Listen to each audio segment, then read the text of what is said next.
वज़ीर आज़म ने electronic voting machine के इशू पर अपोजिशन से मुज़ाकरात की हिदायत कर दी है। हुकूमत अपोजिशन से मुज़ाकरात के लिए तैयार है। वफाकी वज़ीर इत्तलात फवाद चौधरी की काबीना इजलास के बाद ब्रीफिंग। कहा, वज़ीर आज़म ने अपोजिशन से राब्तों के लिए अली मोहम्मद खान और बाबर अवान को हिदायत की है। पार्लियामेंट में अपोजिशन के साथ गुफ्तगू को आगे बढ़ाना चाहते हैं। फवाद चौधरी का कहना था कि माजी में इंतखाबी इस्लाहात पर किसी जमात ने बात नहीं की। वफाकी काबीना को EVM और आई वोटिंग पर ब्रीफिंग दी गई। हमने प्राइवेट कंपनी से 20 EVM मंगवाई हैं। अपोजिशन के साथ वज़ीर आज़म साहब ने आज जो हिदायत की है जो डॉक्टर बाबर अवान साहब को और अली मोहम्मद ख़ान साहब और जो हमारे पार्लिमान को लोग जो देखते हैं कि आप इन दो अमूर को बुनियादी मामले के तौर के ऊपर अपोजिशन से डिस्कस करें। ओवरसीज़ पाकिस्तानीज़ को वोट का हक देना एक लाजमी हिस्सा होगा इंतखाबी इस्लाहात का। और EVM, क्योंकि 70% जो डिस्प्यूट्स हैं हमारे इलेक्शन से मुतल्लिका, वो जब इलेक्शन का पोलिंग ख़त्म हो जाती है और रिज़ल्ट आता है तो 70% डिस्प्यूट जुडिशल कमीशन जो बना था नासिर मुल्क साहब का, उसमें भी ये बात साबित आई थी कि तमाम जो मामलात हैं वो उस दौरान होते हैं। वज़ीर आज़म ने PTI की पार्लिमानी पार्टी का इजलास तलब कर लिया। इजलास कल दोपहर 2 बजे पार्लियामेंट हाउस में होगा। इजलास में वज़ीर आज़म इलेक्ट्रॉनिक वोटिंग मशीन और इंतखाबी इस्लाहात के मामले पर एतमाद में लेंगे। इसी हवाले से मजीद बात कर लेते हैं बोल न्यूज़ के नुमाइंदे शहबाज अहमद से। शहबाज, आगाह कीजिएगा। वज़ीर आज़म इमरान खान की जानिब से अहम मुल्की और कौमी अमूर पर अरकान को एतमाद में लिया जाएगा। इलेक्ट्रॉनिक वोटिंग मशीन के हवाले से मुशावरत होगी और अहम कानून साजी होगी। लंदन में मुकदमा शहबाज शरीफ के खिलाफ नहीं, सलेमान शहबाज के खिलाफ था। शहबाज शरीफ के खिलाफ फैसला पाकिस्तान की अदालत से आना है। मुशीर एहतसाब शहजाद अकबर ने वाज़ेह कर दिया। कहा, अपोजिशन की जानिब से तासुर दिया गया कि शहबाज शरीफ को मुकदमे में बरी कर दिया गया। शहबाज शरीफ के खिलाफ मनी लॉन्ड्रिंग का लंदन में कोई मुकदमा था ही नहीं। सलेमान शहबाज के 2 अकाउंट्स मुंजमद करने के ऑर्डर थे। 2 गैर कानूनी ट्रांजैक्शन हुई तो क्राइम एजेंसी ने राब्ता किया। नेशनल क्राइम एजेंसी ने पाकिस्तान से इस मामले पर मालूमात मांगी। बरतानिया ने जो सवाल पूछा हमने जवाब दिया। नैब या ईस्ट रिकवरी यूनिट ने मुकदमा नहीं बनाया। मुल्क का वज़ीर आज़म मुल्क की बेइज्जती का बायस बन रहा है। मीडिया को फेक न्यूज़ का कहने वालों ने बरतानिया को फेक शवाहिद पेश किए। शहबाज शरीफ के खिलाफ मनी लॉन्ड्रिंग के दावे गलत साबित हुए। साबिक वज़ीर आज़म शाहिद खाकान अब्बासी ने हुकूमत को आड़े हाथों ले लिया। कहा, बरतानवी नेशनल क्राइम एजेंसी ने 20 साल पुराना रिकॉर्ड देख लिया, कोई शवाहिद नहीं मिले। शहबाज शरीफ आशियाना में मुजरिम थे तो 1 साल कैद में रखने के बावजूद मुकदमा क्यों ना बना सके। एहसन इकबाल बोले, फेक हुकूमत फेक न्यूज़ और फेक इल्ज़ामात के सहारे चलती है। बरतानवी एजेंसी ने नैब का पलंदा रद्द कर दिया। जितने केस बने थे सब एक एक करके उनके मुंह पर पड़े हैं। बहुतानों की नहूसत हुकूमती नाकामी की वजह है। हुकूमत दुनिया में मनी लॉन्ड्रिंग का शोर करेंगे तो FATF घेरा तंग क्यों नहीं करेंगे। वज़ीर आज़म मुल्क की बेइज्जती का बायस बन रहा है। वही आदमी जो 1.5 साल कहता रहा जी मैं पीछा कर रहा हूँ, आज वो कह रहा है जी मेरा कोई ताल्लुक नहीं है। इंग्लिस्तान की हुकूमत को पता नहीं है कि हमारा वज़ीर आज़म न सिर्फ झूठ बोलता है, हर रोज बोलता है, उसके वज़रा झूठ बोलते हैं और वो यहाँ पर सिर्फ अपने झूठों के जरिए 3 साल से अपोजिशन को दबाने की कोशिश में मसरूफ है। इदारा है नेशनल क्राइम एजेंसी इंग्लैंड में जो बड़ी सख्ती से तफ्तीश करता है हर मामले की। जो पैसे आए उनकी सोर्सेज देखी गई, पैसे का मुसरफ क्या हुआ वो देखा गया और ये 3 ममालिक में देखा गया। ये हुकूमत फेक है, फेक न्यूज़ के साथ चलती है और फेक इल्ज़ामात के साथ चलती है। इस हुकूमत ने और इसके तमाम इदारों ने बरतानिया की क्राइम इन्वेस्टिगेशन एजेंसी को वो तमाम अपनी नाम नेहाद फेक एलिगेशंस और फेक इन्वेस्टिगेशंस के पलंदे दिए। ये सारा नैब का रिकॉर्ड और पलंदा जो पाकिस्तान में लोगों के सामने लहराया जाता है, अदालतों में पेश किया जाता है, ये सब बरतानिया की क्राइम इन्वेस्टिगेशन एजेंसी के सामने पेश किया गया और उसको उन्होंने रद्द करते हुए फंड्स अनफ्रीज किए। मुआविन खुसूसी शहबाज गिल का कहना है कि नून लीग झूठी खबरें चलवाकर अवाम को गुमराह नहीं कर सकती। 25 अरब की जाली TTs की रसीदें देना होंगी। शहबाज गिल ने कहा कि शहबाज शरीफ और नवाज शरीफ में बयानिए की जंग वाज़ेह है। मगर दोनों में कोई फ़र्क नहीं, दोनों चोर हैं। उन्होंने कहा कि मुतल्लिका अकाउंट्स का शहबाज शरीफ से कोई ताल्लुक़ नहीं था। सलेमान शहबाज के एक अकाउंट की ट्रांजैक्शन बहाल होने का जश्न मनाया जा रहा है। शहबाज शरीफ की बुरी की खबर झूठी और बेबुनियाद है। NCA ने हमारी दरख्वास्त पर कोई छानबीन नहीं की। मुस्लिम लीग नून की नायब सदर मरियम नवाज ने कहा है कि पार्टी में जहां जहां इख्तलाफ होंगे दुश्मन का वार कामयाब होगा। इख्तलाफात भुलाकर इलेक्शन लड़ाओ तो हमें फतह मिली। पार्टी का नुकसान हर शख्स का नुकसान होता है। अगर पूरी जमात नवाज शरीफ के साथ खड़ी हो जाए तो फिर फ्री एंड फेयर इलेक्शन मिलेगा। जालिम प्लेट में रखकर हक नहीं देगा, हक छीनना पड़ेगा।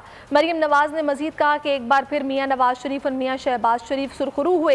बरतानिया की अदालत से ऐसा फैसला आया कि इनकी जुबानें बंद हो गईं।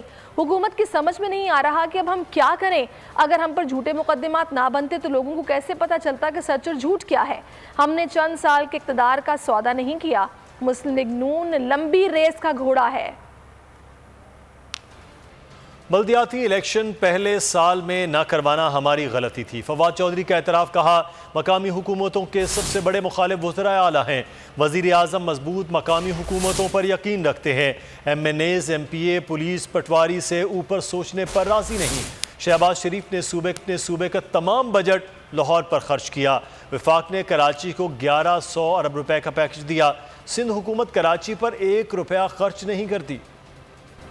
बरतानवी अदालत के फैसले के बाद इमरान साहब और किराए के तर्जुमानों का ज़हनी तवाज़ुन बिगड़ गया। मरीम औरंगज़ेब का तंज। कहा शहबाज शरीफ से अदालत की सज़ा पंजाब को दी जा रही है। इल्ज़ाम तराशी पर शर्म आनी चाहिए। आज सुबह शहबाज शरीफ को याद कर रहा है।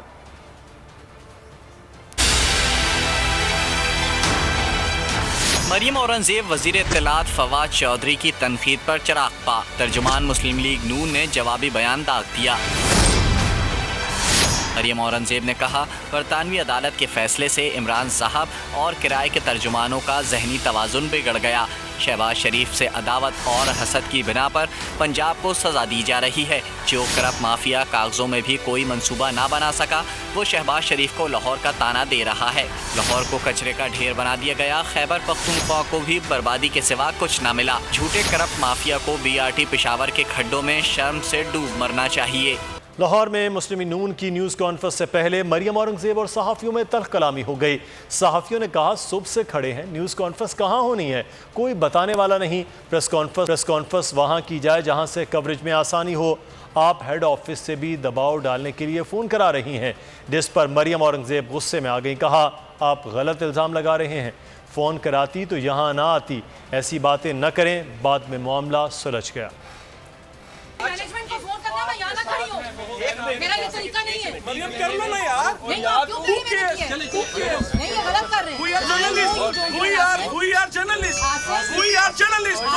हाँ, ये ना करें। इस तरह ना करें आप। मैं आपका बहन होने के नाते खामोशी से सुन रहा हूँ। आप भी 50 के सामने बोल रही हो। प्लीज। मतलब आप मुझे कह रहे हैं, एक मिनट हटें, आप मुझे कह रहे हैं मैं झूठ बोल रही हूँ। मैं मैनेजमेंट मैं आपके हाथ जोड़ के मिलते कर रही हूँ। मतलब मेरे साथ छोड़ दे। ओके हो गया यार। सब अंदर जाओ, किसी ने मना किया? कोई प्रोटेस्ट कर ही नहीं रहा। आप बार-बार कभी प्रोटेस्ट कर रहे हैं। कभी कोई ऐसा नहीं। मैं भाई कर रही हूँ। मैं आप लोगों का कर रही हूँ। कोई प्रोटेस्ट नहीं है। मरियम कोई प्रोटेस्ट में नहीं है। पहली बात है, कोई प्रोटेस्ट में नहीं है। कोई प्रोटेस्ट में नहीं है। आपको अंदर बुलाया प्रेस टॉक। हमने यहाँ पर जब एक चीजें अलाइन कर ली हैं, हम 15 दिन से यहाँ पर कर रहे हैं, आप करें पूरा। तर्जुमान पंजाब हुकूमत फयाजुल हसन चौहान कहते हैं वालिद की दौलत पर सियासी कैरियर बनाने वाले हमजा शहबाज को खामोश रहना चाहिए। वो एक शरीफ नस वज़ीर आला पर इल्ज़ामात लगा रहे हैं।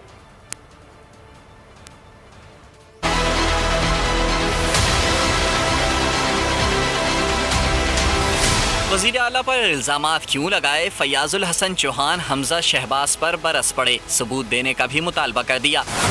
कहा करप्ट और बददयानत बाप का बेटा एक शरीफ नफ्स वज़ीर आला पर इल्ज़ाम लगा रहा है। हमजा शहबाज का बयान आसमान पर थूकने के मुतरादिफ है। फयाजुल हसन चौहान ने कहा शरीफ खानदान पर अरबों की करप्शन और गबन अदालतों में साबित हो चुके। 25 अरब की ताज़ा करप्शन उनकी सलाहियतों का मुंह बोलता सबूत है। फयाजुल हसन चौहान बोले शरीफ खानदान के 10 साला दौरे इक़्तिदार का कच्चा चिट्ठा उन्हीं के दौर की ऑडिट रिपोर्ट्स खोल चुकी हैं। 17,500 अरब की बेज़ाब्तगियां करने वाले किस मुंह से शफाफियत की बात करते हैं। नैब ने एवनफील्ड रेफरेंस की रोजाना की बुनियाद पर दरख्वास्त की अपील कर दी। इस्लामाबाद हाई कोर्ट ने मरियम नवाज और कैप्टन सफ्दर को नोटिस जारी कर दिए।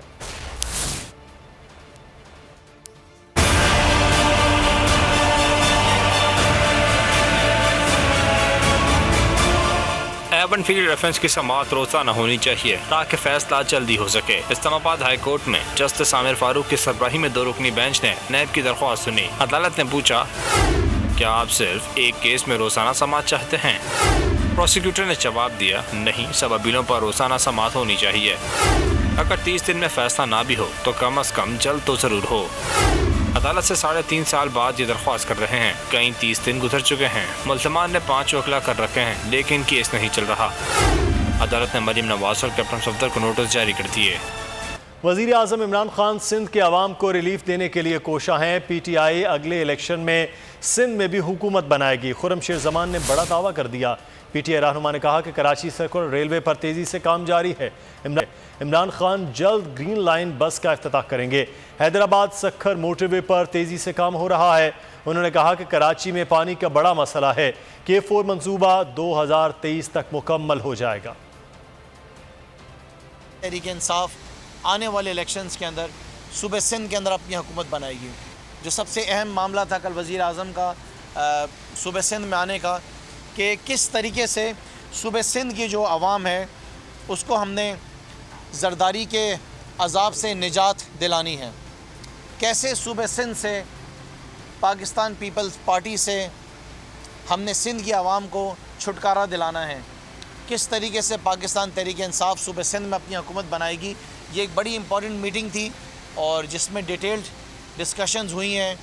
और मैं सूबे सिंध की आवाम को ये बताना चाहूँगा कि इस वक्त वज़ीर आज़म इमरान खान का जो फोकस है वो सिर्फ़ और सिर्फ सूबा सिंध है। नवंबर के महीने में जब ग्रीन लाइन लॉन्च होगी तो वज़ीर आज़म इमरान खान सबसे पहले शख्स होंगे, आप देखेंगे, जो ग्रीन लाइन के अंदर ख़ुद सफ़र करेंगे। K4 का मंसूबा बड़ी तेज़ी से बन रहा है। अल्हम्दुलिल्लाह जो प्रोग्राम्स अनाउंस किए गए थे वो सारे आप देख रहे हैं कि अब वो ज़मीन पर आ गए हैं और बड़ी तेज़ी से।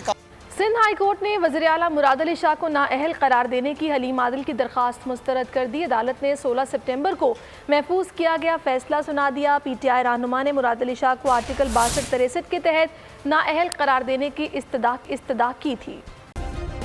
सब्सक्राइब करें और बेल दबाएं ताकि कोई खबर रह न जाए।